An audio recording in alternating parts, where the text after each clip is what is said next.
No viimastel aastatel ma olen rohkem mõelnud selle peale, et kuidas see keha võiks määrata, et olles võib-olla ka Liisiga varem koostööd teinud, siis ma olen selle peale nagu mõelnud.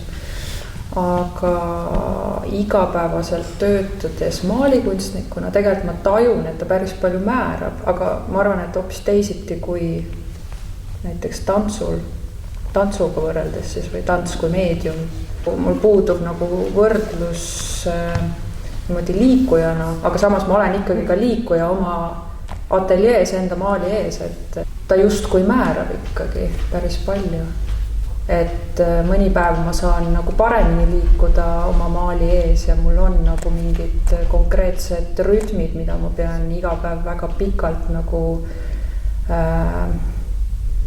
korda saatma füüsiliselt, need mõjutavad ka minu keha, et mul on mingid sellised võrdlused, et mõeldes viimastel aastatel, mismoodi ma olen maalinud ja maalimisviisid on siis minu kehaga nagu liigutanud.